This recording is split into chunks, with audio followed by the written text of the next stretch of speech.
Hi everyone, Jai Jinendra. Thanks a lot for joining us today.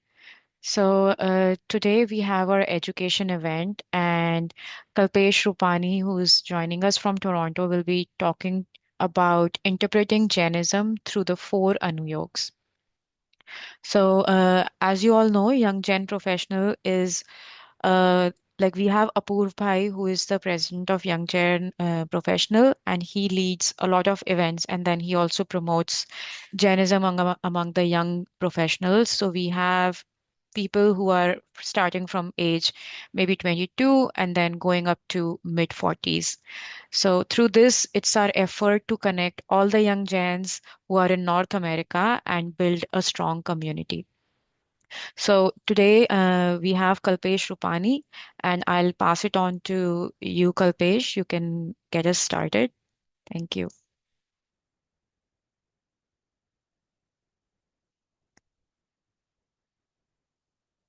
You're on mute.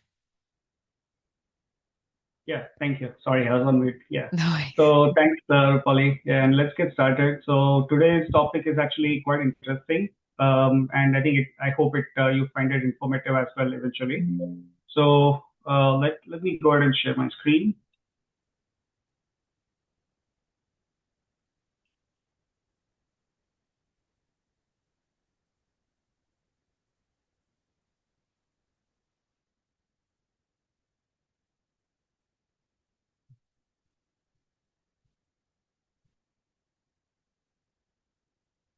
Okay, are you able to see the slide deck?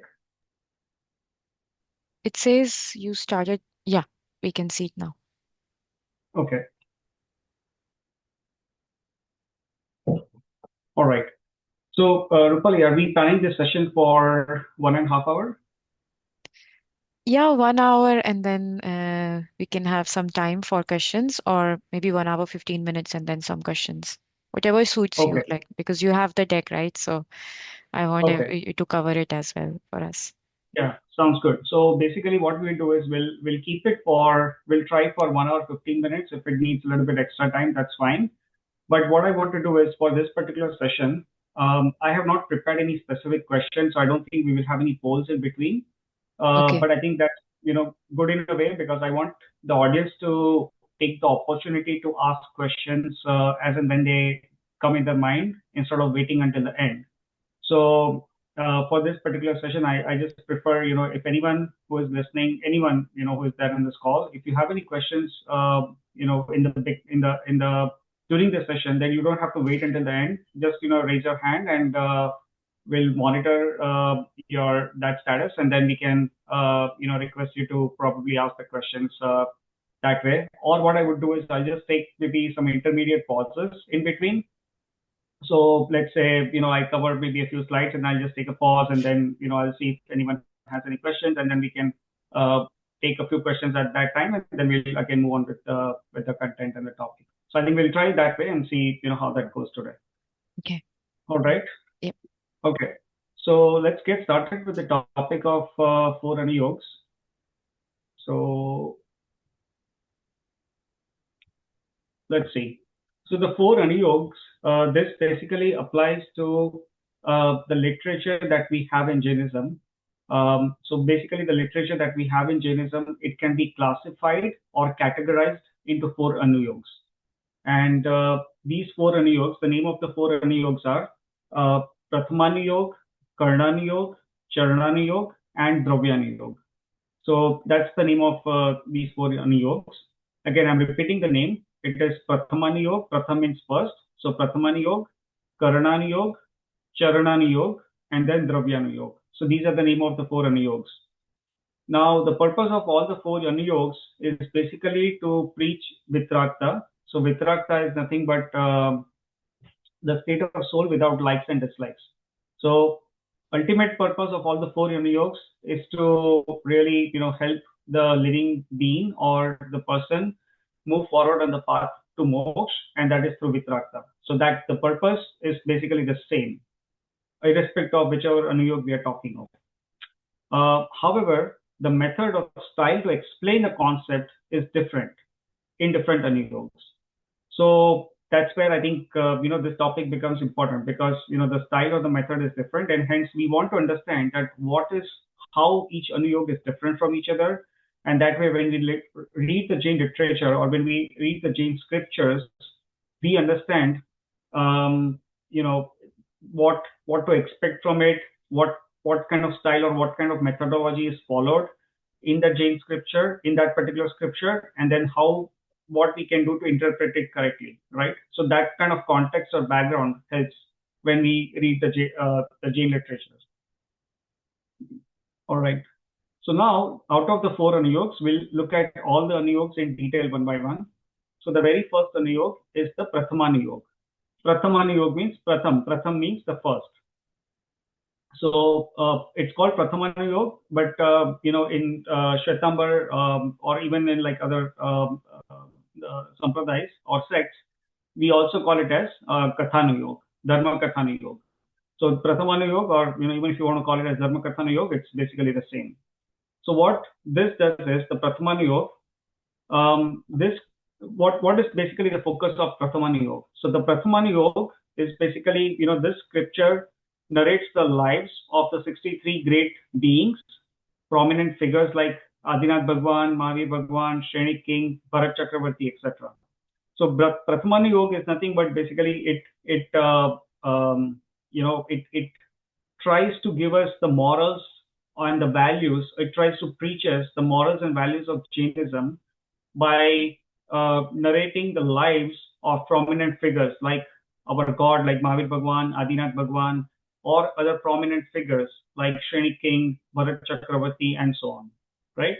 Because when we look at their life, we realize that, for example, Bharat Chakravarti, right? So Bharat Chakravarti was a Chakravarti king, so he was emperor of, the 6 different regions in the Bharat Kshetra. And then he had, let me ask this, does anyone know how many queens did Bharat Chakravarti have? It's okay to guess. Doesn't matter whether it's right or wrong. Maybe 12. 12? Okay. Who, Rupali, was that you? Okay. Wait, this is actually my. So, Maybe yeah, maybe 3. Okay, so I think Apurva thinks that 12 is a lot to handle, so 3 is good enough. Okay. Yeah. So any other guesses? Okay. So Bharat Chakravarti had 96,000 queens. Okay. And this may all sound like hypothetical, but it's not. It is like basically that Bharat Chakravarti happened, long time back, one Koda Kodi Sagar back. So that's a long time. So that was a different era. That was a different period of time. And, he was a Chakravarti king. So, I'm not going into all this, the key events in his life, because that's again an interesting topic. That's not part of our subject for today. But basically, he had 96,000 queens. So the point is that, when we talk about Prathamanuyog, we say that, hey, he had these 96,000 queens, but in spite of that, he took Muni Diksha and ultimately attained moksha. So the point is not to highlight the fact that he had 96,000 queens. The point is to highlight that he, in spite of having 96,000 queens, he took Muni Diksha and eventually went to moksha, right? So that's the point to highlight over here. So basically, anyway, the Prathamanuyog focuses on, it tries to preach the Jain values based on the lifestyle of, previous prominent figures like these. And then, all the stories that we have in Jainism, they are also part of Prathamanuyog. So the Prathamanuyog, obviously, it has a biography of, these prominent figures, as well as it has stories. So for beginners and kids, it becomes easy to generate interest by explaining Jain values and concepts in form of, these kind of biographies and stories, right? Because if, for our kids, particularly who are, living in, North America or any country outside India, or even for that matter, any kid who's living in India, right? If you say that, hey, you go to Pathshala, you learn about your religion, people will say, hey, why should I, that's very boring, right? Why do we want to go to Pathshala, spend our time there? Why don't we just go and watch a movie or play in the park or those kind of things, right? So it doesn't really, invoke that interest initially when we try to teach Jainism to kids, but then, or even the beginners. But then when we try to, explain the concepts in form of these stories, then it becomes easy for the kids to grasp these concepts, and then eventually they understand the underlying values and the moral that we want to teach through Jainism. So that's why this Prathamanuyog or these Jain stories becomes very effective in passing the message to the beginners basically. Um, and then Kalpesh, I have a question. sure. So, and yeah, my question might be kiddish, but did Bharat Chakravarti went to moksha in the same bhav? Yeah, Bharat Oh, Chakravarti went to moksha in the same bow. So basically, there's a slight difference. Like the answer is yes. It's definitely there's ambiguity there. The Bharat Chakravarti went to moksha in the same bow. There's a slight difference between the Shwetambar narration and the Digambar narration. As per Digambar narration, Bharat Chakravarti first took Diksha, and then within, if I'm not mistaken, within 6 months or so, he attained Keval Gyan. So that 6 months or probably even less than that. Probably it was not even 6 months. I don't remember that exactly. But he took Muni Diksha and then eventually he attained Keval Gyan. As per Shwetambar, basically the narration is that Bharat Chakravarti he was in this mirror palace. They called it as the Arisa Bhavan or the Aina Bhavan. So he was in this palace of mirror, and when his ring from the finger slipped out, and then eventually like he realized that what's the importance of the ring and all the stuff, and then he eventually like attained vairagya, and then he attained Kevalgnan there, and then he took Muni Diksha. So there's a difference between how what Shwetambar and Digambar, like the precise story of the narration. But yes, overall yes, Bharat Chakravarti went to moksha exactly in the same bow as Chakravarti. Yeah. All right. So coming back to our slide deck.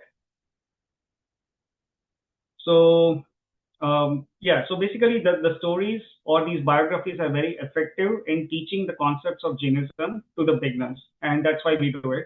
One other point is that, like if you give an analogy, right? Sometimes we have to feed medicines to our kids, and particularly in India, like if you have those Ayurvedic medicines, usually they're not good in taste.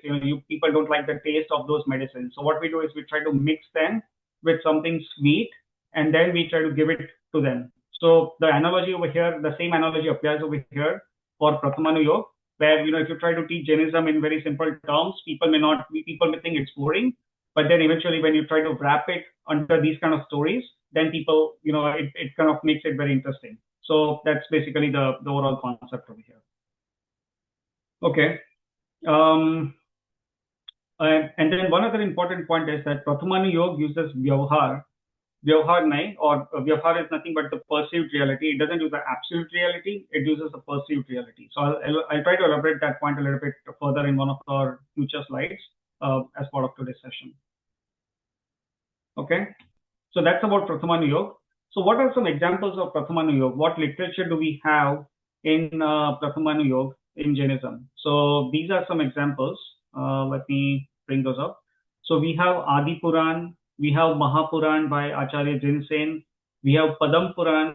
So the Padam Puran is again one of the Purans, and it has the Jain Ramayan, right? So the life of Ram, Sita, Lakshman, Ravan, Hanuman, all those are very nicely explained in Padam Puran. So by the way, for those who do not know, Ramayan is also there in Jainism. Obviously, the version of Ramayan in Jainism is different from the version of Ramayan in other religions like Hinduism. But basically, in Jainism also, there is mention about Ram, Lakshman, and all those people.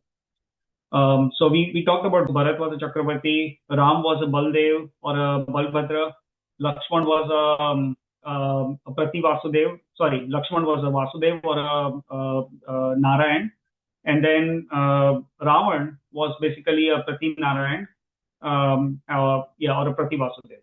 So they just mentioning those things. Then we also have Harivansh Puran.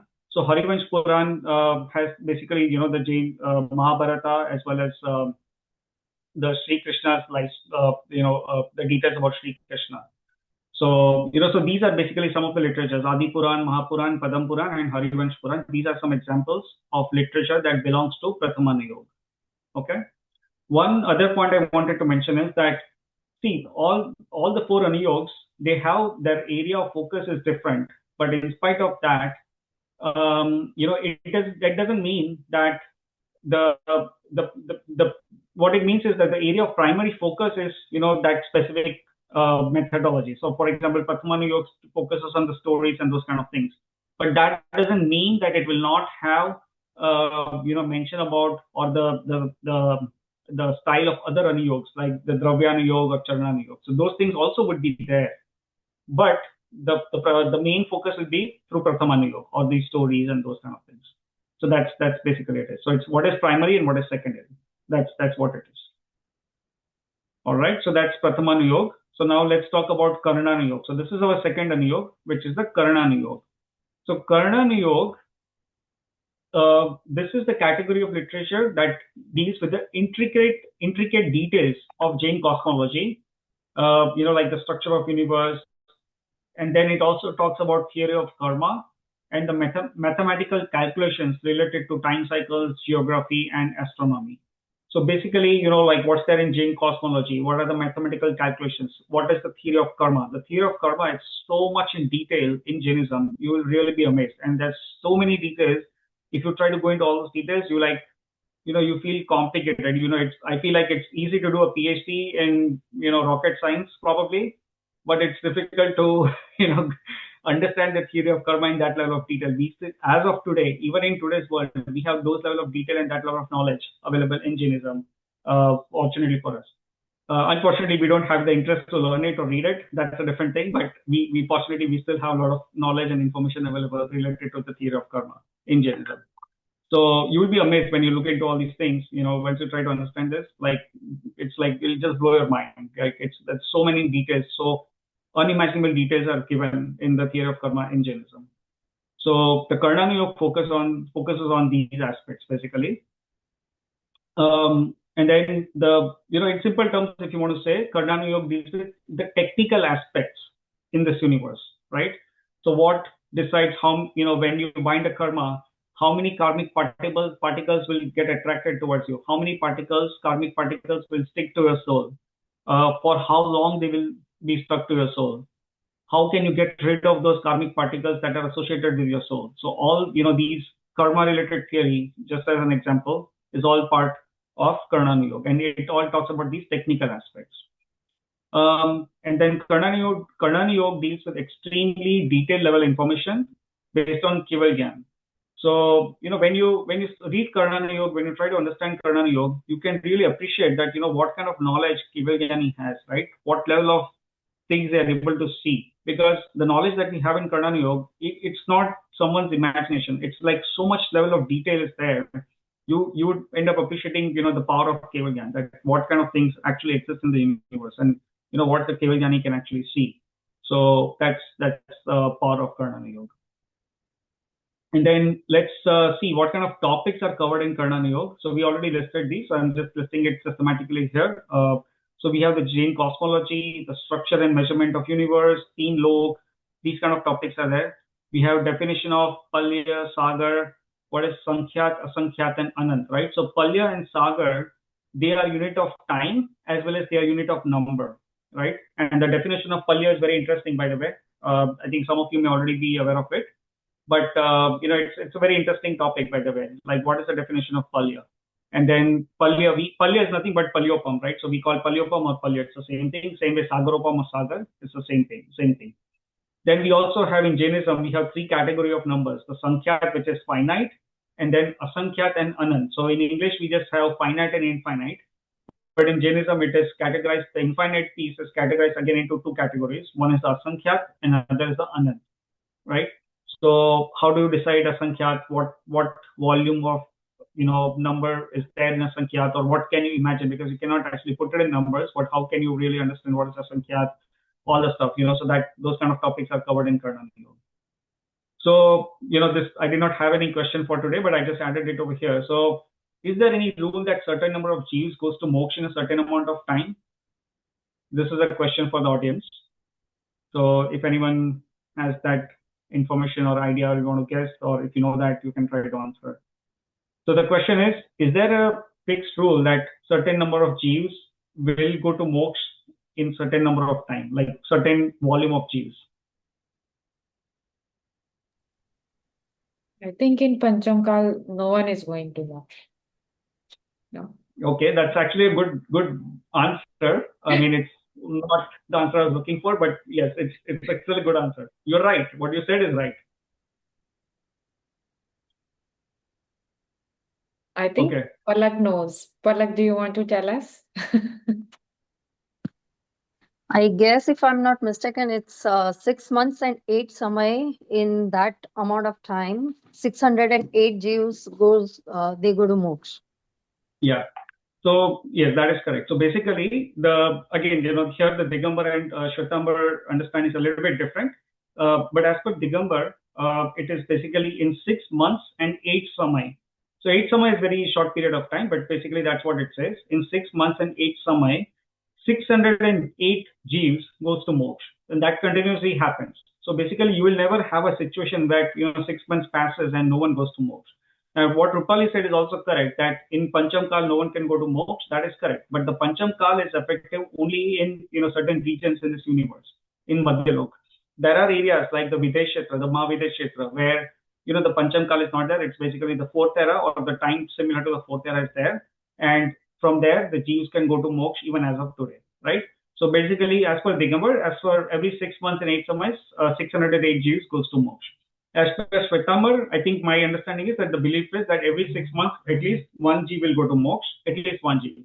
So you will not have a period of time where 6 months passes by and not even a single Jeev goes to moksha. That doesn't happen in this universe at any point of time, not just now, at any point of time, that doesn't happen.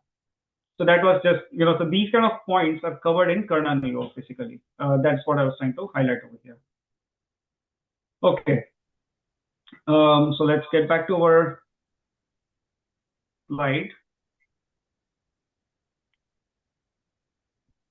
Okay, I'm not able to navigate to the next slide. Okay, I think I just did it. Give me 1 second.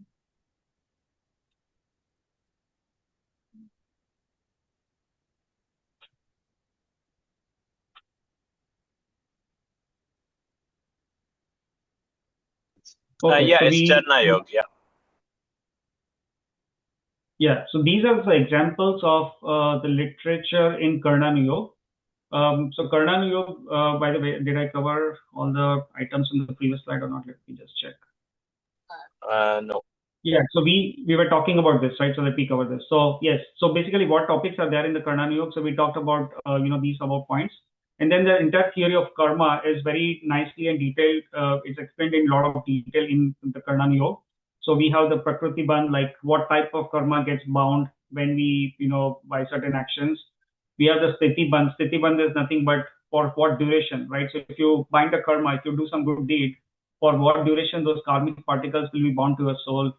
Anubhag Bandh. Anubhag Bandh is the intensity. So when those karmas gives you the fruit, or when they come to fruition, what will be the intensity? How intensely they will give the result of those karmas?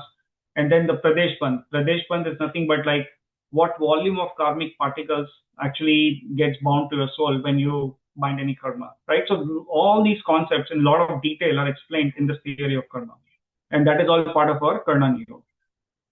There are a lot of other topics also. One of the interesting topic is the 14 Gunstan. 14 Gunstan is nothing but the 14 spiritual levels. So there are 14 spiritual levels in Jainism. It explains like, once the soul or the living being progresses towards the path of moksha, it advances in the spiritual levels. That is another very interesting topic, by the way. And that's also very nicely explained in Karnanuyog. Okay. And then this is just a quick image of the teen lok. So basically, we have the Urdhvalok, where we have these Vaimanic Devs, all the Vaimanic Devloks, they are all part of the Urdhvalok. Then we have the Madhyalok over here, where we reside, and then we have the this is the Adolok. Actually, I think this is wrongly labeled. It says Urdhvalok, but this is Adolok. So this is the Adolok, and this is where we have the Naraks over here. So I wrongly or by mistake I've labeled it as Urdhvalok, but it's actually the Adolok. So that's below the upper level here in the Madhyalok. What we have is the Adolok, and we have all the 7 hells or the 7 Naraks. They are all part of the Adolok. So this is also just an example. It's a topic of Karnanuyog. Now, what are the literature? What are some examples of some literature in Karnanuyog? So if you want to see, these are some good examples of literature in Karnanuyog. So someone is interested in Karnanuyog, these are some examples of literature that you can read.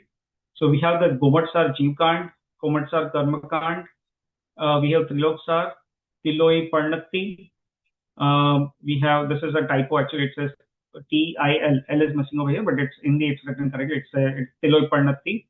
Then it's Shatkhand Adam, Kashai Pahod, we have Dhaula, Jai Dhaula, Mahadhaula. So those are all nothing but tikas of Shatkhand Agam. So all those are basically some examples of the literature that we have in Karnanuyog. And these are, by the way, the Digambar examples. In Shwetambar, we have the Karma Granth. So in Shwetambar, there are, I think, around 6 Karma Granths. The Karma Granth is basically, it's so huge. So it's split into like 6 different versions, or not versions, I would say 6 parts. So we have the Karma Granth from Karma Granth 1 to, I think, Karma Granth 6, if I'm not mistaken. So those are like typical examples of the literature in Shwetambar, in Karnanuyog. Okay. By the way, if someone is really interested and you want to challenge yourself, then, I would say read Komatsar Jeevkand. It's really interesting. It's in Prakrit, the original Granth, and obviously we have the translation and the explanation given in Hindi and all the stuff.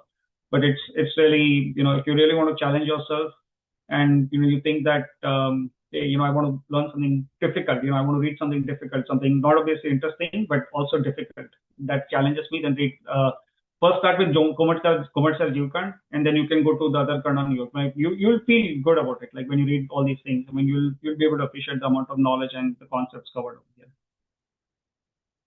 All right. So let's talk about Charnanuyog. So this is the third Anuyog that we have. So Charnanuyog is basically, it's very easy to understand. Charnanuyog, it's a category of our literature that focuses on the conduct of Munis and Shravaks, right? So Munis and Shravaks, what kind of conduct they should have as Jains, that is basically outlined in Charnanuyog. So it basically talks about, the vrats or the vows that we need to take, the ethical principles that we should follow, the daily routine of a Muni, Jain Muni, as well as the daily routine of Jain Shravak, like a Jain follower. Basically, those are some of the topics that are mentioned over here.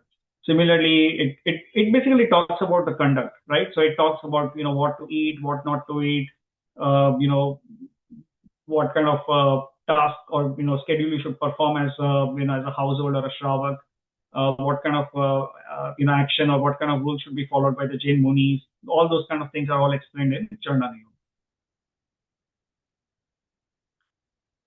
So I think this is like for the Muni's conduct, it talks about the 5 Mahavrat or the 5 great vows the Jain Muni has to take.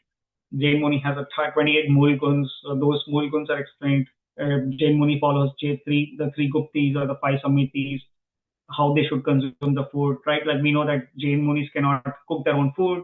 So then, how they can, acquire the food that they need to consume, what are the rules around it, all those things are there, part of the Charnanuyog.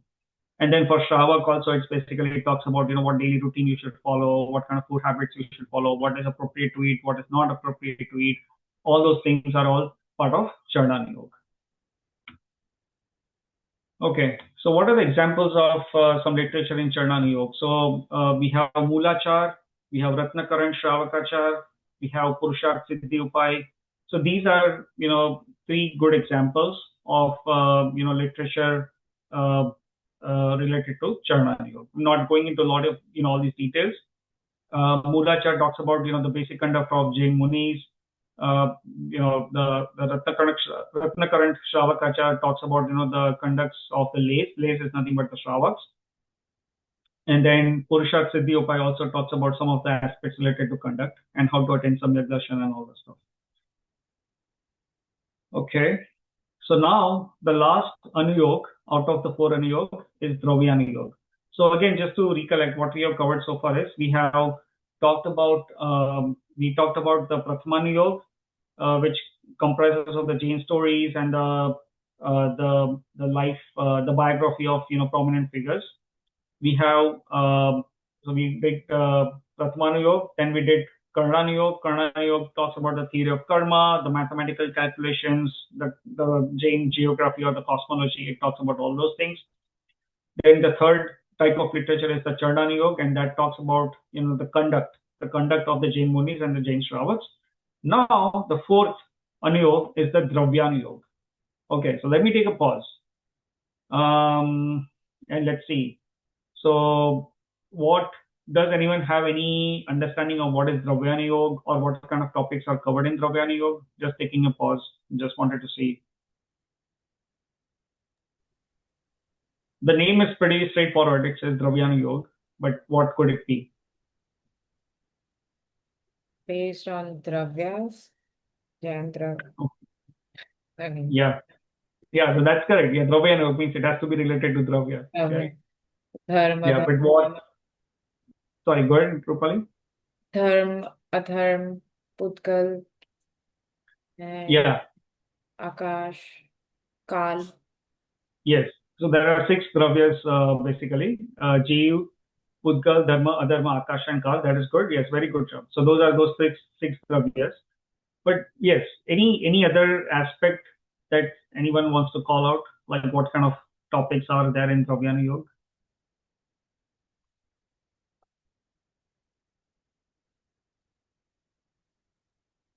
So yeah, so let me answer this question. So Dravyanuyog, actually let me go ahead and share my slide because it's all there on the slide deck. So okay, so Dravyanuyog, it explains the Jain concepts from the perspective of fundamental properties of Dravya. Okay, fundamental properties of Dravya. So it focuses on topics like the 6 Dravya, which Rupali just mentioned. It talks about the 7th tattva or the 9th tattva. So in Digambar, it's basically the same. It's just the way Shwetambar and Digambar calls it. It's a little bit different, but it's the same thing. So in Digambar, they call it as a 7th tattva and 9 padarth, whereas in Shwetambar, they call it as the 9th tattva itself. It's the same thing. As long as we understand the proper meaning of it, it's the same thing. So it's 7th tattva or the 9th tattvas. We have the Dravya Gun Paryay. It talks about this. So Dravya Gun Paryay, this is a very nice topic and it's an interesting topic. It's very important as Jains to understand, what that concept is. So it talks about Dravya Gun Paryay. It talks about the independence of each Dravya. It talks about the nature and characteristics of the soul. We are the soul, we are the Jeev, right? So it talks about what are the characteristics of the soul. So these kind of topics are covered in Dravyanuyog. Okay, so it's not just about like, hey, there's a Jeev Dravya, there's a Pudgal Dravya, Dharma, Akash, and Kal. It's just not about like that level. There's a lot of in-depth information from the perspective of the Dravya. So just let me give you an understanding, right? When I see Apurva Bhai, right, I'm just taking the example of Apurva Bhai. So, Apurva Bhai, when I see you, I think that, hey, Apurva Bhai looks like, like this. He is tall, he's like, so he has so and so height. He wears a specs. Right now he's wearing a white shirt. Probably he's growing old and some of his hairs are turning white. So those kind of things, right? So when I look at a person, I try to judge that person from his physical appearance, right? But have we ever thought about, like, I see a soul over here. When I see Apurva Bhai, I just see that he's a soul. From his outside, he's in the form of a human being right now, but he's a soul, right? So that is basically called Dravya Drashti. Dravya Drashti means we are looking the object as the Dravya, not as the Paryay, not in its form, but in the form of its real fundamental object or the characteristics of its object, right? So that is basically Dravya Drashti. And if what I explained just right now, that is all Paryay Drashti, right? So when I see someone with the Dravya Drashti, right? So if I see not only me, like I'm just taking a general example that, if anyone looks at, people with the Dravya Drashti, that means when you see a beautiful woman like Aishwarya Rai, and if you see an old lady who is 80 years old, you see both of them as the same, as equal people, right? You don't think that, hey, one lady is very beautiful and other is not, because you're looking at them from the Dravya standpoint, means that you're looking at them as the soul, as the Jeev, as the Atma. You're not seeing them from the Paryay standpoint that, hey, who is old, who is young, who is beautiful, who is not that beautiful, right? You're not seeing them from the Paryay standpoint. So these kind of concepts are basically explained through the Dravyanuyog, right? So that's what it is. Let me go ahead and share my screen again.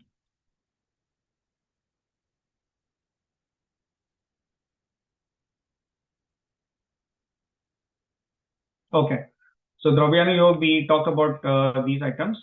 And then I think one of the questions I was about to ask is the name of the 6 dravyas and 7 tattvas in Jainism. So Rupali already named the 6 dravyas.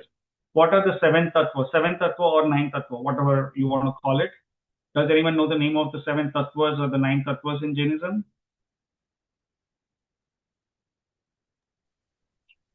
I can try. Oh, Rupali, I think has learned a lot in the recent past. Apparently, I hope you're not looking at ChatGPT answering. No.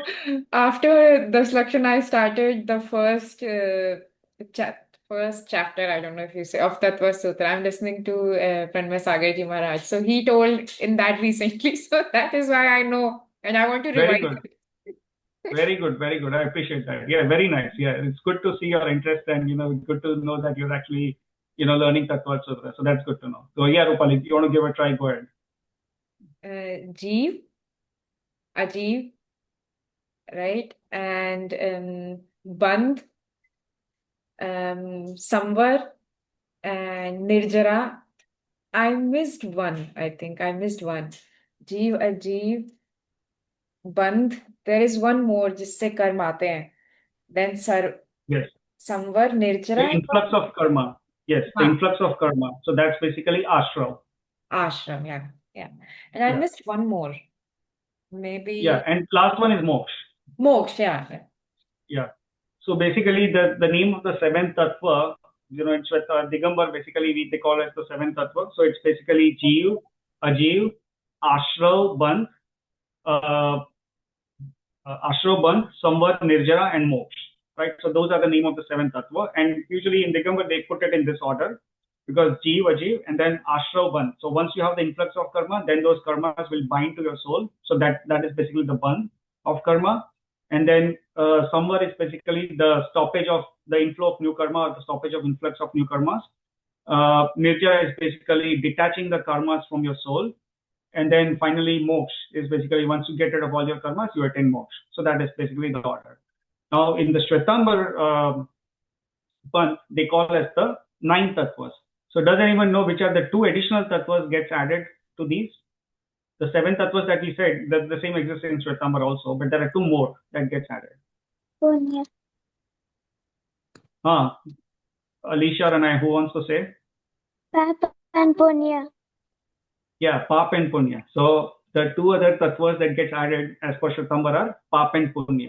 So basically, those when we add Pap and Punya to these 7 that we just mentioned, then that will become 9. So those are the 9 tattvas in Shwetambar. It's basically the 9 tattvas exist in Digambar also. It's just that the terminology used is a little bit different, but as long as we understand in the correct sense, it's basically correct. Yeah, I think Dimple also answered that question in chat. So yeah, that's good to see that. So those are basically these kind of topics are covered in Dravyanuyog. Now let's see. So Dravyanuyog predominantly uses Nishchaynai. Okay. So we talked about the Karnanuyog, we talked about Prathamanuyog, we talked about Charnanuyog. They, by and large, all the 3 Anuyogs that prior to Dravyanuyog, they uses Vyavharnai. So everything is mentioned based on Vyavhar. But in Dravyanuyog, it predominantly uses Nishchaynai. Nishchaynai is nothing but absolute reality. It is not the perceived reality, it's the absolute reality. So this is altogether a very different and interesting topic. It's also a very detailed topic, so I won't be able to go into a lot of details today. But if you want to just understand a very simple meaning, right? What is the perceived reality and what is absolute reality? A very simple example, even anyone will be able to understand this. So the perceived reality is like if someone asks me, hey, who are you? Or what is your name? Or who are you? So I'll say that I'm Kalpesh. And someone will say, hey, give me more information about you. So then I'll say that, hey, I was born in so-and-so city, this is my age, I'm Asian, whatever it is, right? So I'll provide all that description. So that's basically Vyavhar. Why is it Vyavhar? It's perceived reality, but it is not absolute reality. So why is it not absolute reality? Can anyone say? If I say that I'm Kalpesh, that's not absolute reality. Why? Am I not Kalpesh? If I am not Kalpesh, then what am I? And if I'm Kalpesh, then why is it not the absolute reality? So in the interest of time, I'm just mentioning this. So it is, I'm Kalpesh, it's not absolute reality, it is a perceived reality, because Kalpesh is the name of the form that I have right now, because I'm in the form of a human being, and since birth, my name was given as Kalpesh, and basically that's Kalpesh is nothing but this form. After my death, right, I may go to some other gati, right? If I have done some bad deeds, I may end up being a dog in my next birth. Then that dog will have no relationship with this Kalpesh that exists as of today, right? And then after, living as a dog, I may get to a Dev gati, and then I may become a Dev. So again, Dev has no relationship with the dog or Kalpesh that was there in the prior birth. So it's a perceived reality that I'm Kalpesh. That is Vyavhar. So from Vyavhar standpoint, I can say that I'm Kalpesh. But from the Nischay standpoint, I'm not Kalpesh. That Kalpesh is just the current form. But what am I then? I'm actually a soul, a pure soul. I'm an Atma. I'm a Jeev Dravya, right? So that is basically absolute reality. Okay, so this is a very detailed topic. I mean, we don't have the time to talk about it right now. So the Dravyanuyog talk focuses on the absolute reality, not on the perceived reality, the Vyavhar. Okay, that's basically one of the important point of Dravyanuyog. Okay, and then Dravyanuyog often uses logical reasoning and analogy, which helps to do the Tattva Nirnay. So it helps you to conclude or really understand the real Tattva by logical reasoning and analogy, right? So that's another aspect of Dravyanuyog. Okay. Now, before I go to the next slide, can someone give me an example, or a few examples if you have, but if not, at least one example of any literature in Dravyanuyog?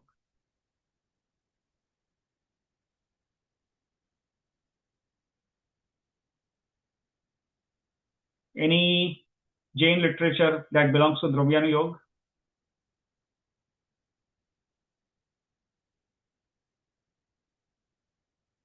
I think this is a difficult question probably for everyone. Okay, this is not an exam, so don't worry. Does Tattva Sutra count? Tattva Sutra, basically, it's a mixture of everything. It kind of talks. It doesn't have much of Prathamanuyog, but it does have topics related to the Karnanuyog. It talks about the teen lok and all that stuff. It talks about the 7 tattvas also in one sense. It talks about the Charnanuyog as well. If you look at the later chapters of the Tattva Sutra, they are focusing on the Samvar, Nirjara, and how to attain Samvar and Nirjara, how to do the taps, what are the taps, and all the stuff. So those kind of topics are there. So those are all Charnanuyog. So Tattva Sutra is kind of a mixed bag. It has some components of Dravyanuyog as well, but we cannot really say it is a Dravyanuyog Granth. But it was a good try though. How about Chedala? So, which one? Chedala. Chedala, yeah, I would say yes to an extent, yes.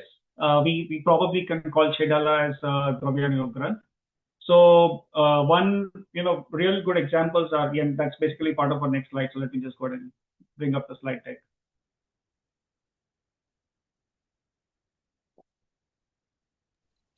Kalpesh bhai, will it be some granths which talk about the 24 Tirthankar Bhagwan? Because they are for this. Okay. No. So I'll give an example of the Dravyanuyog Granth in Shwetambar as well, by the way. So these are some examples of Dravyanuyog Granth in Digambar. So in Digambar we have Samay Sar. Yeah, so the Samay Sar is basically one of the most popular granths in Digambar, which is written by Acharya Kunkun. We also have Pravarchan Sar. Pravarchan Sar is also written by Acharya Kunkun, and that is another good example of the Dravyanuyog Granths. And then we have Dravya Sangra. Dravya Sangra is another example. Dravya Sangra is a very simple Granth. It's not as complex as the other Granths written by Acharya Kunkun. So that's also one of the example of Dravyanuyog Granth. But from the Shwetambar standpoint, there is a Granth called Dravya Gun Paryay No Ras. It's in, I think the word is in Gujarati. It's Dravya Gun Paryay no Ras. That is a granth in Shwetambar also. And also it talks about the Dravya Gun Paryay and all those stuff. Okay. Unfortunately, and I'm just saying it in good faith basically, but unfortunately the Dravyanuyog is a little bit ignored on the Shwetambar side. I feel that Dravyanuyog is actually very effective, and people who follow Jainism, they should, irrespective of whether you are Digambar or Shwetambar, it doesn't matter. You should focus on Dravyanuyog also. So the problem is that we do focus on the other three Anuyogs because we feel that's easy. It's actually not the case that Dravyanuyog is not easy, but it's very effective.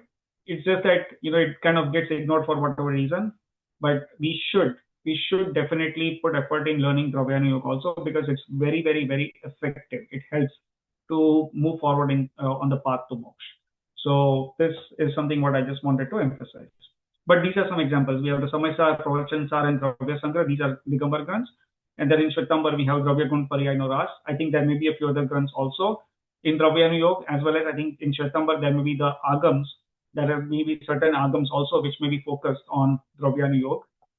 So I'm sure there is more literature on the Shwetambar side also, just that I may have limited knowledge about some of those Granths, so I'm not included those over here. All right. So now we are coming to an interesting topic. So we have limited time, so I'll not take a lot of time. I think I'll try to come to some of the other concepts quickly. But just before I move forward, just wanted to take a quick pause though and just see if anyone has any questions at this point. If not, I'll move forward. If anyone has any questions, I think you can put it on chat, or and if you want to speak up, just you can bring up and we can unmute you and give you the opportunity to speak. Okay, I think don't see any questions at this stage. And if yeah, Purina. Oh, sorry, Purina. Yeah. Sure, no worries. I had a question regarding the epistemology of these grunts and how they were written, and the historical evidence of when they were written. Were they mostly post 600 BCE, or do we have any knowledge on that, how they were written as a group or individuals? Yeah, that's it's a big topic actually. So it's a very big topic actually. We can take another like a 2-hour session just on this topic. And the answer is basically a little bit different for Shwetambar, and it's a little bit different for Digambar. So I'll take like maybe just 2 minutes to just answer it on a high level.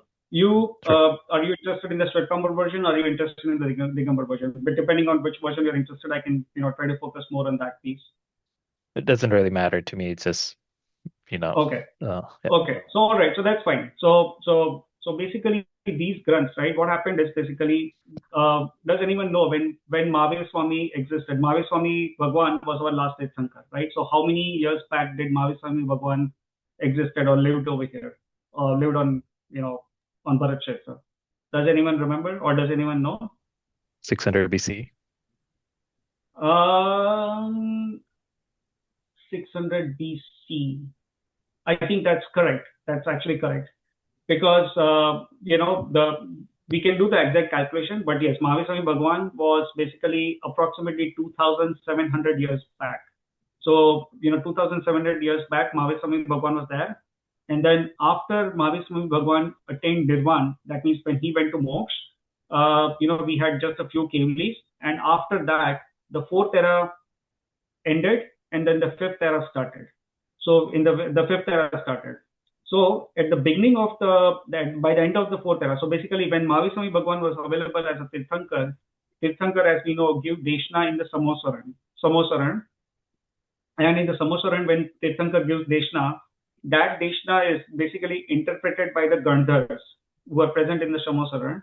And those Gandhars, they interpret that Deshna, and then they pass on that knowledge to the subsequent Acharyas and the Munis, right? So basically, that is how it was followed. Now, back in those days, 2,700 years back, there were no printing press, there were no even papers and those kind of things.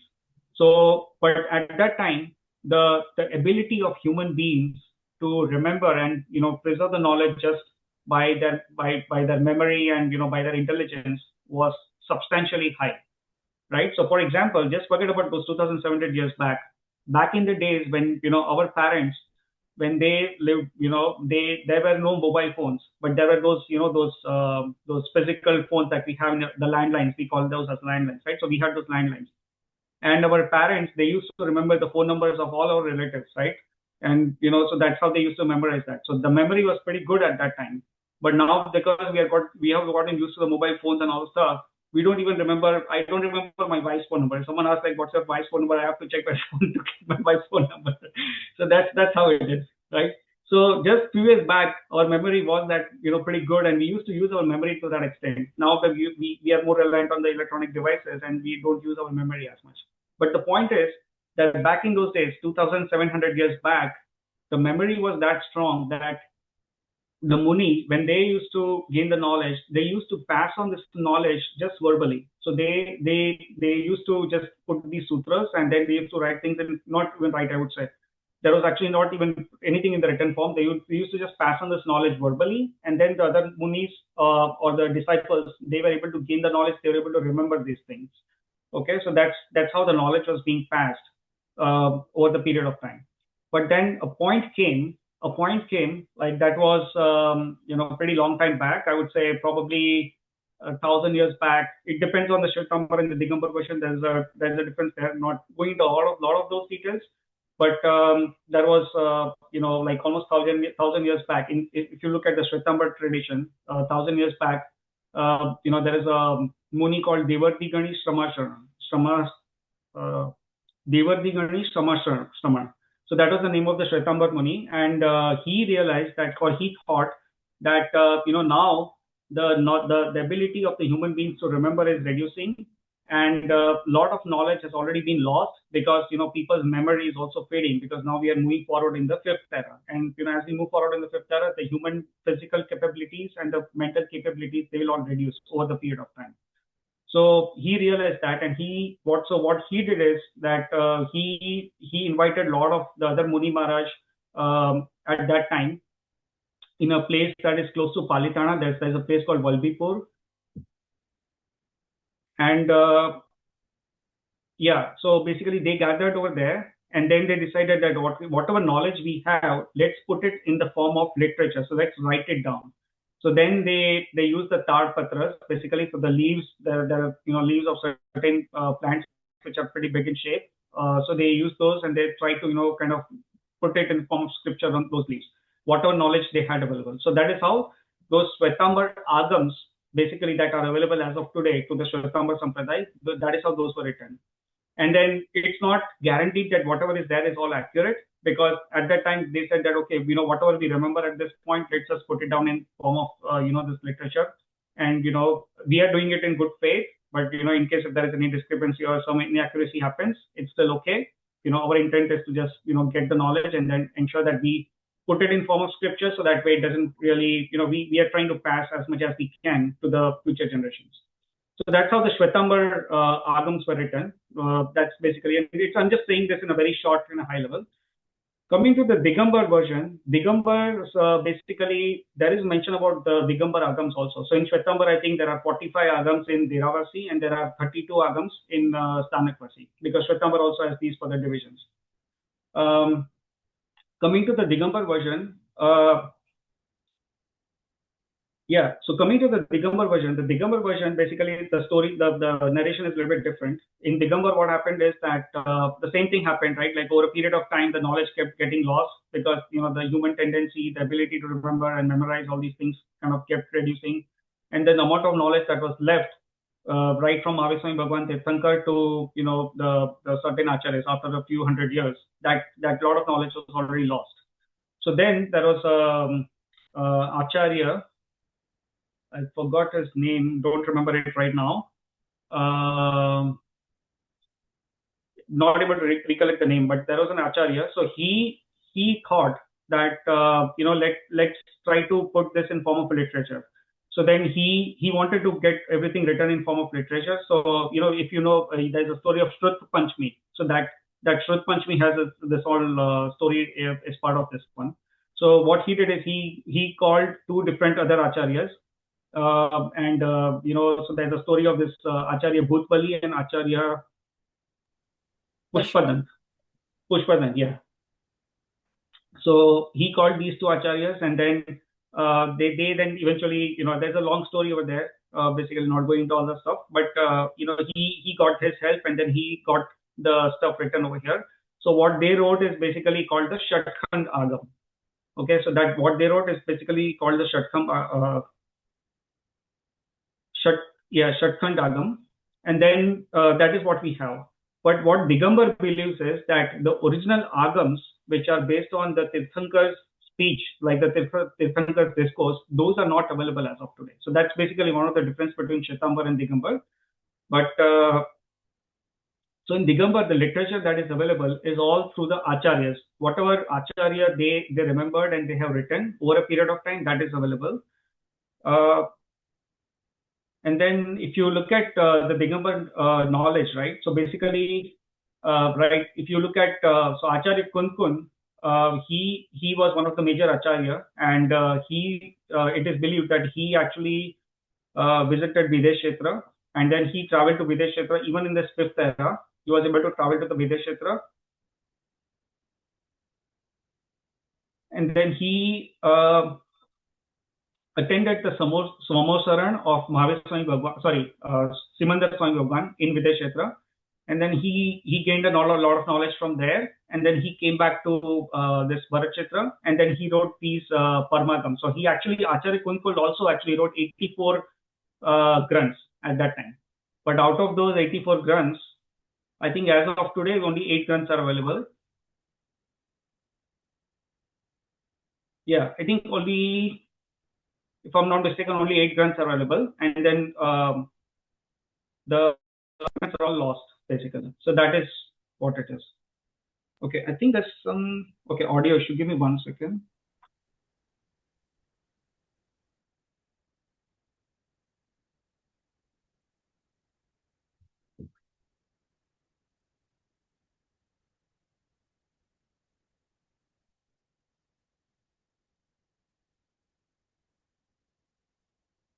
Okay, are you guys able to hear me okay? Yeah. Okay. Yes. All right. So Acharya Kunkun actually wrote from Videsh Kshetra. He gained a lot of knowledge from the Samosaran, the Simandar Swami Bhagwan's Deshna and all the stuff, and then he wrote these literature, these books. So out of these books, there are like these 5 major books are available right now, which we call as the Parmagams in Digambar, and those are basically considered as highly sacred form of knowledge. And then there are different other acharyas also who have written the various books based on their knowledge.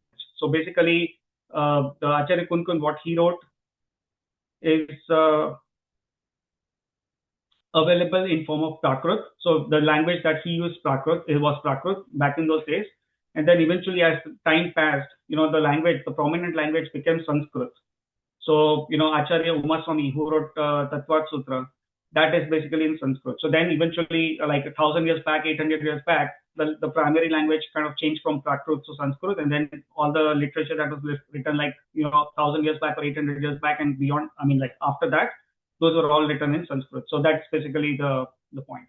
So, that's how, at some point of time, in long story short, at some point of time, these acharyas realized that, the human capability is reducing and the ability to remember the knowledge is reducing. So now it's better to put it in form of literature. And then at that time, again, there was no printing press. So they used to use those tarpatras and then like the leaves, and they used to poke in it, and then they try to kind of, put it in form of encrypt or, put it in the alphabets. They also use the Shila lakes. Shila lakes are nothing but, those major rocks. On the major rocks or in the mountains, they will try to carve it, and they'll put the carvings over there.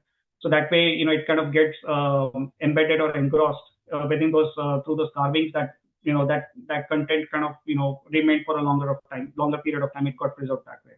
So even as of today, if you go to there are places in India where you can find those Shila lakes, which are hundreds of years back, probably even thousands of years back, but definitely hundreds of years back. So those Shila lakes are available. in India, where these Jain related scriptures and those things are written. So that's how we got this knowledge basically. Because Samay Sir was,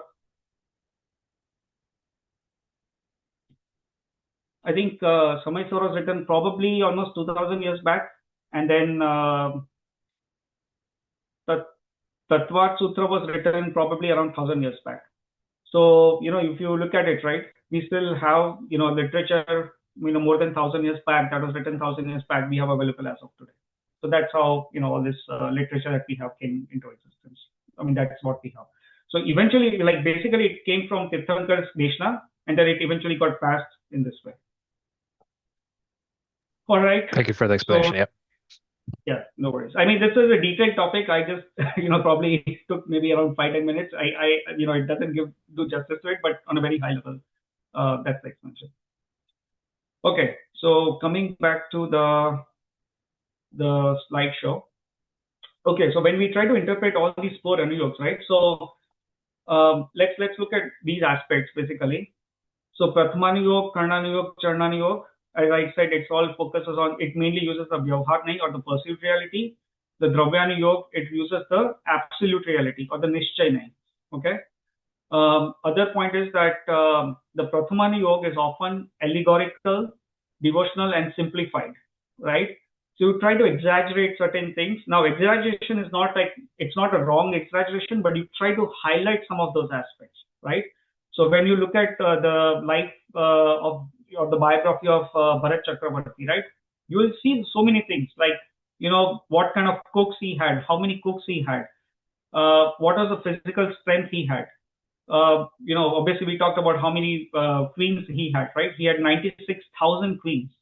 So now, you may actually have this question that, hey, I don't have time for, one wife at this stage, right? Like I'm so busy. I'm not even able to, spend enough time with my one wife. So how did Bharat Chakravarti spend time with his 96,000 wives, right? So it's not like, that's an imaginary thing. He actually spent time with 96,000 wives, and he was able to do it simultaneously, not sequentially, that one day he'll spend time with his one wife and the second day with the second wife. No, he was able to spend the time simultaneous with them. How? Because he was a Chakravarti king, he had these special powers by which he was able to make the Vaikriya body. He was able to generate Vaikriya body. So he was able to, Vaikriya body. So again, there are 5 types of bodies. Again, that's a separate topic. We're not going into all those things. But he was able to, and our body is basically Audaric body. So he was able to generate Vaikriya bodies. And those Vaikriya bodies, he could create so many multiple Vaikriya bodies. And using those bodies, he was able to spend time with his multiple wives at the same time. So all those things are there. This is all like, I mean, it's, as and when time changes, right? Things changes. So basically, we may not be able to imagine these kind of things today, but it did happen. It did exist. So when you read all this literature, you will understand all these things. Okay. So we were talking about this. Yeah. And so that's basically Prathamanuyog. We just talked about that. And then, Prathamanuyog, I'll talk about one more aspect. So let's take this example over here. So it says Prathamanuyog, it says, just look at the sentence. It says, because of his unwavering faith, a deity or a dev appeared and saved a merchant from the shipwreck. So when we read some stories, right, we say that, hey, there was a merchant going in a ship and there was a shipwreck, but then a deity or a dev came and, saved this merchant from the shipwreck, and that way this merchant survived. So the Prathamanuyog will actually have the sentence something like this. It will say that the deity came, a dev came, and then saved this person. Now, when you look at the Karnanuyog will put the sentence in a little bit different way. It's telling the same thing, but still, you can look at the way the sentence that you see. So it says, the merchant had previously accumulated highly meritorious or punya karma. At the moment of the shipwreck, the karma ripened, creating the conditions for his survival, which manifested as another being. Being in this case is the dev or the deity, providing assistance. So here, Karnanuyog is focusing, it's telling the same thing, that ultimately a dev came and saved the merchant. But here it is talking from the karma standpoint. So it's saying that this merchant had attained, accumulated a lot of good karmas. And those good karmas came into fruition at the time of the shipwreck, because of which a dev came and he saved the merchant. Now, what the Dravyanuyog says, Dravyanuyog, if the same sentence was to be said in Dravyanuyog, it would say something like this. It says, the paryaya of all dravyas were supposed to manifest in the way they did. The deity and the punya karma were just the nimit, or they were the enabler, not the upadan, but they did not perform the task. The deity did not actually save that merchant. The merchant's paryaya was supposed to manifest in that way, and that is the form basically. Paryaya is nothing but the form. So it was supposed to manifest in that way, and that is what happened, right? So the Dev is not the person who actually saved the merchant. Dev is not the person who saved the merchant. The merchant, just survived or lived over, that point because of his own ability, right? So, these are different perspectives of saying the same thing. So this just to give you an idea, like Prathamanuyog, it talks about something else, or it represents the same thing in a different way. Karnanuyog focuses on the theory of karma in this example. And then Dravyanuyog, it focuses on the independence of the Dravya. It says that a Dev cannot really save the merchant. The merchant survived based on his own ability. Okay, that's again a very detailed topic, not going into all those details right now. Okay, now, this is just a very, very basic sense. I'm just giving this example. So if you want to describe water, right, water, simple terms, it can be described in different ways. So if you want to describe water from the Prathamanuyog standpoint, we would say that, hey, when it rains, water falls from the sky, we get wet due to water, and then as and when water dries up, water evaporates, and then, the person who got wet will dry up, right? Something like that. So that's Prathamanuyog. Very basic, simple words, I will put it that way. Charnanuyog says that, hey, these are the uses of water, right? Like, so water can be used for drinking, bathing, cooking, washing, all the stuff. Karnanuyog, if you want to describe water from the Karnanuyog standpoint, you would say that if you boil water to 100 degrees Celsius, then the liquid changes its form from liquid to steam. And the other way, if you freeze the water to 0 degree temperature, or you change the temperature of water to 0 degrees, it will turn into solid, right? So that's basically you're talking about its technical aspects or the characteristics of water. If you want to explain this from the Dravyanuyog standpoint, then Dravyanuyog will put something like this, that in spite of impurities, water is always pure by nature, right? No matter how much impurity you add to water, you can purify water, and water can regain its pure state, its pure form. So by nature, water is always pure, right? That's what Dravyanuyog says. You can also say that what are the characteristics of water, right? So water by its nature, it is colorless, it's transparent, it's odorless, it's tasteless liquid, right? By its nature. We can, these characteristics of water are never going to go away from water. And then from the other aspect, you can say that its chemical structure is H2O, two atoms of hydrogen and one atom of oxygen, right? So that's its composition. And then what it says is that I just mentioned that even when you convert water to gas or water to liquid, water is liquid, but when you put it to the gaseous form, and then eventually you freeze it, you can turn it back to liquid, you freeze it to solid, and then again you turn it back to liquid. All the characteristics of water will remain intact, right? So basically, we are describing water, but these are the different perspectives, right? Prathamanuyog, how you describe water. From Charnanuyog standpoint, how you describe water. From Karnanuyog standpoint, how you describe water. And from the Dravyanuyog standpoint, how you describe water. So that's just a perspective. I think we are short of time now, so I'll just take one example quickly. So let's just take another example in perspective of Jainism, from the perspective of Jainism, about these four Anuyogs. So Prathamanuyog, if you want to define who is a Shravak, right? So you say from the Prathamanuyog standpoint, it talks in a very basic level or a high level, right? So it says that even who follows Jainism, we call that person as a Shravak, right? That's your Prathamanuyog. From the Charnanuyog standpoint, what do you say? Who is a Shravak? So anyone who follows Jainism and takes partial vows, that is called Shravak. And then Shravak, right? It's made of three alphabets, Shra, Va, and Ka. Shra is for Shraddhavan, Va is for Vinayvan, and Ka is for Kriyavan. So anyone who is Shraddhavan has faith in Jainism, who is Vinayvan, that is courteous to others, and then Kriyavan, that means who acts per the Jain values. is that person is a Shravak, right? From the Karnanuyog standpoint, if someone says who is a Shravak or who can be called as a Shravak, then we say that Shravak, anyone who attains a fifth Gunstan, or the Gunstan is basically the spiritual level. So the Shravak are basically the people who are at the fifth Gunstan.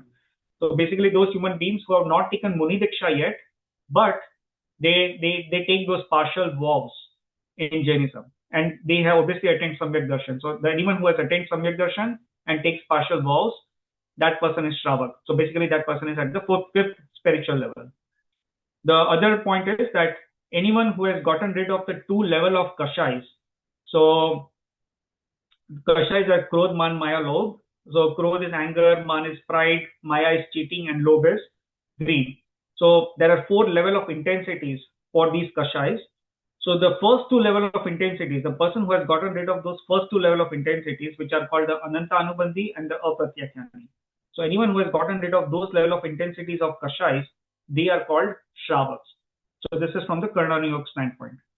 From the Dravyanuyog standpoint, if you want to say who is a Shravak, then you will say that a person whose conduct arises from realizing one's true nature as a pure soul, pure and liberated soul.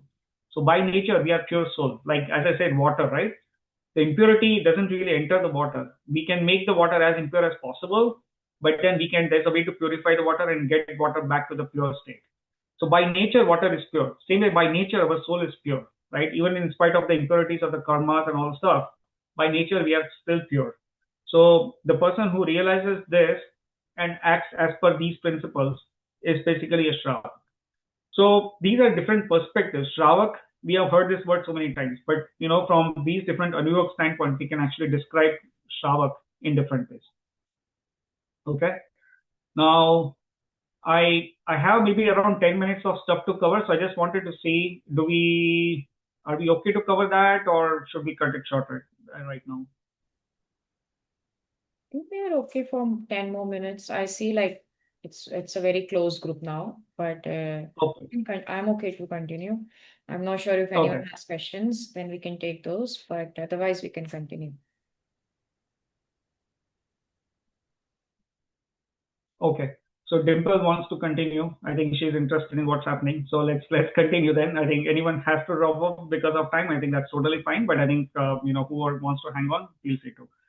So we'll continue. I think these are what I'm going to cover in the next 10 minutes is actually quite important and interesting. Unfortunately, this is at the last, but it's still important. So if you can hang on, it's good for you. All right, let me go ahead and share my screen again.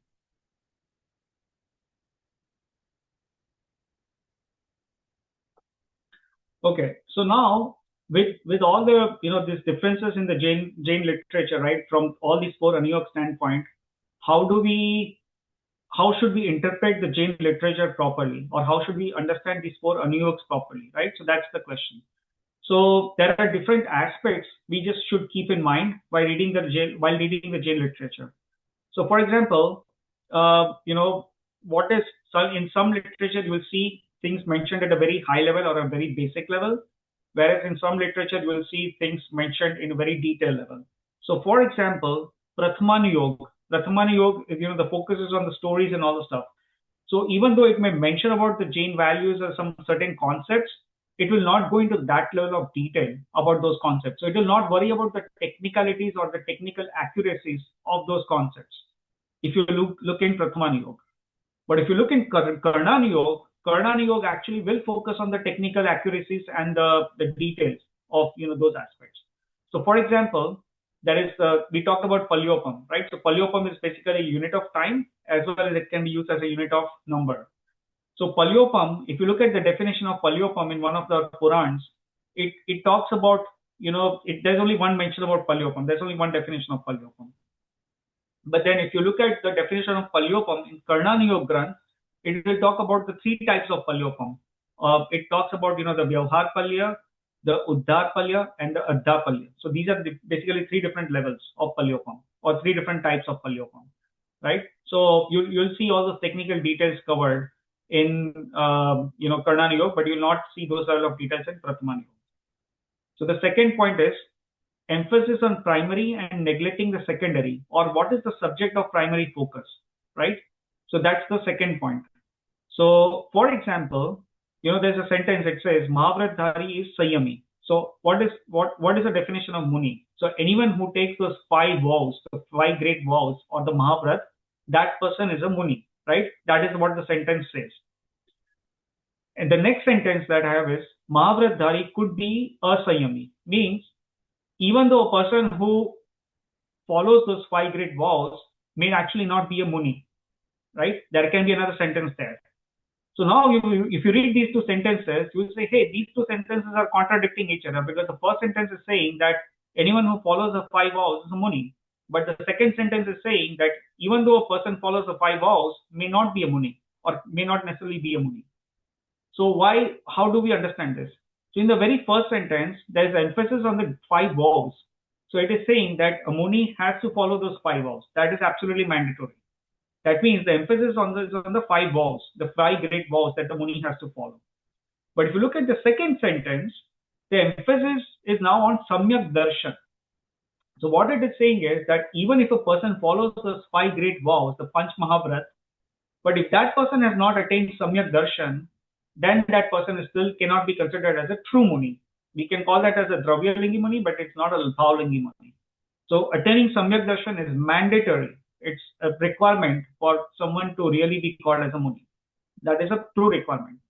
So even though that person follows 5 vows. So basically here, initially when we don't have this context, right, we think, hey, both these sentences are contradicting each other. But in the first sentence, the focus is or emphasis on explaining the 5 vows. That's why it is put it that way. But on the second sentence, the emphasis is on Samyak Darshan. It's not about the 5 vows. So there it is saying that even after following the 5 vows, you may actually still not be a true Muni, right? Because you're not attained Samyak Darshan. So we need to have this context in our mind when we are reading the Jain literature, so that we don't get confused or we don't misinterpret something. Okay, that's important. The next point over here is, this is also important. Let's see. So what I just said, understand based on the context, not just the literal meaning of the words. Okay. So in some literature, you will say that, hey, this person is very clever, or this person did something, right? So here we can use the word clever in context of cheating. So we can say here, when I say that this person is very clever, the intent of to say is that this person actually cheated. He was clever in cheating or fooling others, right? So that's in a negative context. But in some other context, we can say that, hey, this person was very clever. Like, for example, the king's minister was very clever, and he came up with an idea to avoid or prevent a war, right? So in that case, the word clever, here the meaning or the interpretation of the word clever is smart. The king's minister was smart, and he was a Jain. That's why he wanted to prevent Hinsa, and he came up with an idea to prevent the war, right? So here the meaning of clever is smart. So basically, we should not just go by the absolute meanings, but we need to understand the context behind it. For example, there's another session today where I asked this question: should we do Aarti or should we not do Aarti? Right? Like in temple, we do Aarti, right? So should we do Aarti or should we not do Aarti? So both answers are correct. Yes, we should do Aarti, and the answer, if someone says no, we should not do Aarti, both are correct. So the question is, how do you say that both are correct? Because they are totally contradictory to each other. So we should do Aarti. If someone says yes, we should do Aarti, I think Apurva Bhai, he said that yes, we should do Aarti. In that session, basically, so what we were discussing is that Apurva Bhai's intention was saying that if you are doing Aarti in the right way, in the correct form, as prescribed in the Jain principles, then yes, you should do Aarti because you are doing Bhakti of Bhagwan, right? So that Aarti is a good thing to do. But if you are doing Aarti in an incorrect way, or if you are trying to kind of, knowingly or unknowingly causing some kind of hinsa, or if you are not doing it as per the proper Jain principles, then Aarti is probably not good, because you don't understand what is Aarti, you are not doing it in the right way, and you are doing something, unintentionally at least, you are doing something in an incorrect way. Then Aarti is not good. So if someone says you should not do Aarti, then that person is also right, because that person's intention is to say that you should not do Aarti if you are not doing it in the right way, right? So basically, we need to understand the context. We should not just go by the absolute literal meaning of the words in Jainism. We need to understand the context around it, and then we need to kind of interpret the right intent or the right meaning of what the person is trying to say over here. Okay. The next word is, so interpreting the meaning of the same word in different ways, right? So darshan, we are like, I'll just go a little bit fast over here. So darshan means faith. So one of the meaning of darshan is faith, like we say samyak darshan, right? Samyak darshan means the right faith is important. The second meaning of darshan is basically perception of an object. So when we talked about upyog, right? So gyan upyog and darshan upyog. So there the meaning of darshan is just to knowing the existence of something, like seeing something or knowing something. That is darshan. And then the third meaning is, like we say, that go to temple and do darshan of Bhagwan. So here basically the meaning of the word darshan is, the implied meaning or the intended meaning is that darshan means go and worship our God, or go and pray our God, right? So that's the meaning of darshan. So basically the same word, but there are three different meanings over here. So we need to understand again, what meaning should you infer in this particular context, right? So for example, when I was a novice and I did not understand a lot of about Jainism, and I came across this word Shiv in so many places, and I was thinking, Shiv, so we have Shiv Bhagwan or Shiv God in Jainism as well. I was thinking that. And then I asked my mom that, okay, what does this mean? Like, do we also have, do Jains also believe in Shiv Bhagwan and Shiv and all the stuff? So then she said, no, that Shiv means Atma. Shiv means the soul. So that's what she told. So again, like we need to know what is the meaning of that word, right? So it's basically, it's good to have that accurate understanding, or you need to know how to interpret that meaning, or what meaning of that word you need to interpret in the context. All right. Next one is understand the underlying meaning or intention or purpose of the statement. So for example, now this is, don't get afraid by reading this, I'll explain this. So in Samay Sar, there's the Gatha number 306. It says that Pratikaman is Vishkumbh. Vishkumbh means a poisonous spot. So it says that Pratikaman that we do, right? We do Pratikaman during, every year, right? We're doing our Savansari, we do during our Paryushan and Daslakshan, we do Pratikaman, right? So that's basically the Shamavani and all the stuff. So it is saying that Pratikaman is a Vishkumbh. That means it's poisonous. You are wasting your time by doing Pratikaman. That is what the Samaysar Gatha 306 says. Okay? So a lot of people, who thinks that, okay, I do Pratikaman every year, and it's saying it's a pot of poison, it's poisonous pot. Or it doesn't make sense, right? But it makes sense, when you understand the underlying meaning or the context or the intent of why it is mentioned as poisonous pot.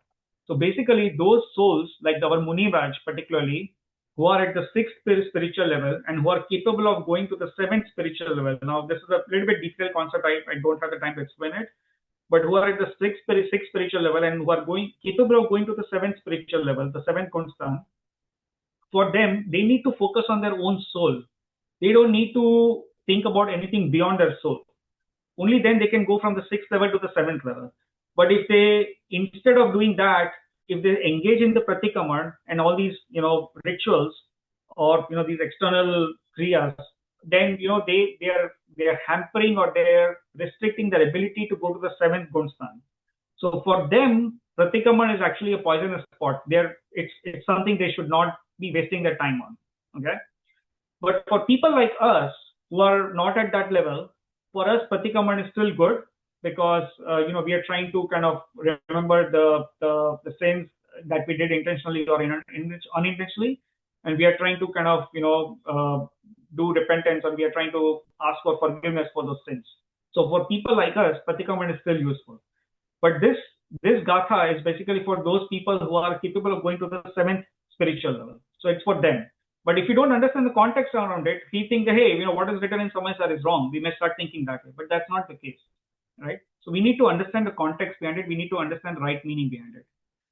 Same way, if someone asks if punya is hey or upadin, that means is punya good or is punya bad? Should we do punya or should we not do punya? This is a topic of such a controversy in Jainism. There are so many people who just fight, literally fight on this topic. And I have seen people they just stop talking to each other and they said, hey, the version of Jainism you are following is wrong. The version of Jainism I'm following is correct because I think punya is a good thing. And you guys are saying that punya is not a good thing. So again, I don't have the time to explain this, but basically it's not a point of controversy. It's not a point of debate. It's a very simple point. You just need to understand from the right perspective, and if you understand it, you will not have any controversy. You'll accept both the answers, basically. I don't have the time to go through this, so I'm not spending time explaining this. And then I think the two other points is just that you need to understand Jainism in the relative terms, not in absolute terms. So for example, if someone asks, is 21,000 a short period of time or a long period of time? So it depends on what you are comparing it to, right? 21,000 years, if you compare to your lifespan, we don't live beyond 100 years typically. So compared to that, 21,000 years is a long time. But if you look at, the overall time period, like, the fourth era was for one Kodakodi Sagar. That was the duration of the fourth era. The duration of the third era was